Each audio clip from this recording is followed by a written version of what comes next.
கண்மணி என்னுடைய அடுத்த வர எபிசோடில் பார்த்திங்க அப்படின்னா அன்பு வந்து ஃபுட் ஃபெஸ்டிவல் அட்டன் பண்ணுறதுக்காக கொடைக்கானல் போயிட்டுருப்பாங்க. கூடவே கண்மணியும் கூட்டிகிட்டு போவாங்க. அவங்க கூட அன்போட தம்பி கார்த்திக்கும் பவித்ரா 2 பேருமே பார்த்திங்க அப்படின்னா ஹனிமூன் ட்ரிப்பாக வந்து கொடைக்கானலுக்கு அவங்க கூட வருவாங்க. எல்லாமே ஜாலியாக என்ஜாய் பண்ணி காரில் போயிட்டுருப்பாங்க. கொடைக்கானல் போய் அங்கே போய் விசிட் பண்ணதுக்கப்புறம் பார்த்திங்க அப்படின்னா எல்லாரும் ரூம் புக் பண்ண இடத்துக்கு போயிட்டாங்க. அங்கே போய் பார்த்தா அங்கே வந்து வெல்கம் கொடைக்கானல் அப்படின்னு சொல்லிட்டு வெண்ணிலா வந்து அங்கே இருக்காங்க. எப்படி வெண்ணிலா இங்கே வந்தா அப்படின்னு சொல்லிட்டு எல்லாருமே ரொம்ப ஷாக் ஆகிட்டாங்க. இங்கேயும் வந்துட்டாலே அப்படின்னு சொல்லிட்டு அன்பு வந்து கடுப்பாகிறாங்க. அப்புறம் வெண்ணிலா பார்த்திங்க அப்படின்னா பாட்டி சொல்லி தான் நான் இங்கே வந்தேன். அன்புக்கு வந்து ஒரு அசிஸ்டன்ட் தேவை நம்ம ஆஃபீஸ்லேருந்து அப்படின்னு சொல்லிட்டு பாட்டி தான் நீங்கள் அனுப்பி வச்சாங்கன்னு சொல்லவும் பவித்ரா பார்த்திங்க அப்படின்னா இருந்தாலும் பாட்டி பண்ணது ரொம்ப தப்புங்க. ஒரு பொண்ணை வந்து இப்படி நைட்டு இவ்வளோ தூரம் தனியாக அனுப்பியிருக்கக்கூடாது அப்படின்னு சொல்லிட்டு பவித்ரா வந்து சொல்கிறாங்க. அதை பற்றி எனக்கே கவலை இல்லை, உங்களுக்கு என்ன பவித்ரா அப்படின்னு சொல்லிட்டு பார்த்தீங்கன்னா அவங்களே வந்து எய்த்து பேசுகிறாங்க வெண்ணிலா.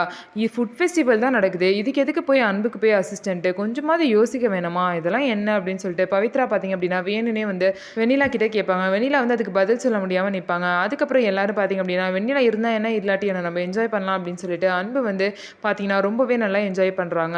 இதுக்கப்புறம் பார்த்தீங்க அப்படின்னா அன்பு கண்மணி ரொம்பவே வந்து நல்லா ஜாலியாக ரொமான்ஸ் பண்ணிட்டு என்ஜாய் பண்ணிட்டு இருக்காங்க. இதை பார்த்த வெண்ணிலாவுக்கு வந்து ரொம்பவே வந்து கோவமும் எரிச்சலும் வருது. ஸோ நம்ம வீடியோ உங்களுக்கு பிடிச்சிருந்தா நம்ம வீடியோவை லைக் பண்ணிக்கோங்க. மறக்காமல் நம்மளோட சேனலை சப்ஸ்கிரைப் பண்ணிவிட்டு பாருங்கள்.